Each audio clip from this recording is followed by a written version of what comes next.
헌법재판소 조지호 경찰청장 파면 결정의 의미와 파장, 대한민국 헌정사에 기록될 중대한 판결이 내려졌습니다. 헌법재판소는 오늘 조지호 경찰청장에 대한 탄핵 심판에서 재판관 전원 일치 의견으로 최종 파면을 결정했습니다.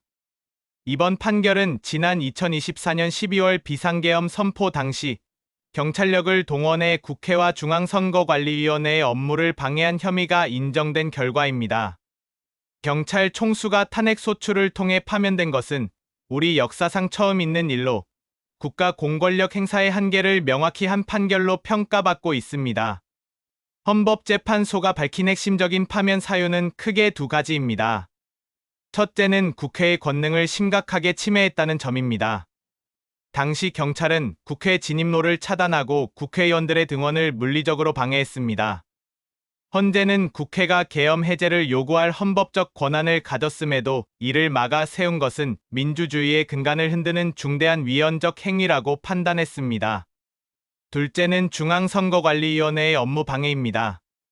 선관위는 헌법기관으로서 독립성이 엄격히 보장되어야 합니다.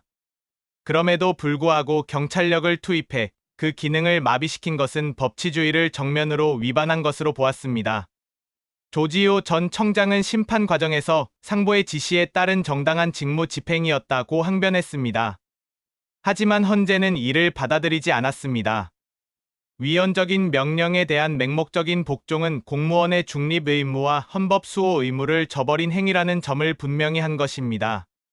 이번 판결은 향후 대한민국 공권력 집행에 막대한 이정표를 제시하고 있습니다.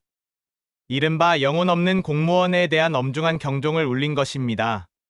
상급자의 명령이라 할지라도 그것이 명백히 위헌적이라면 단호히 거부해야 한다는 원칙을 다시 한번 확인시켜 주었습니다. 또한 경찰이 정권의 수단이 아닌 국민의 안전과 헌법 수호를 위해 존재해야 한다는 중립성의 가치를 강조했습니다.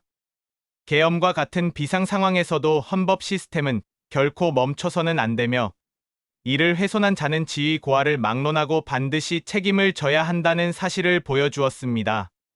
경찰 수장의 파면이라는 초유의 사태로 인해 당분간 경찰 조직 내의 리더십 공백과 혼란은 불가피해 보입니다.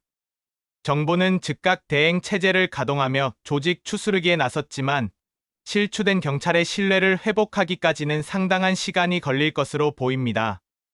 역사는 오늘을 헌법이 공권력의 오남용을 멈춰 세운 날로 기록할 것입니다. 이번 판결이 우리 사회의 민주주의를 한 단계 더 성숙시키는 중요한 계기가 되기를 바랍니다. 오늘 소식은 여기서 마치겠습니다. 시청해 주셔서 감사합니다. 오늘 정보가 도움되셨다면 구독과 좋아요 부탁드립니다. 감사합니다.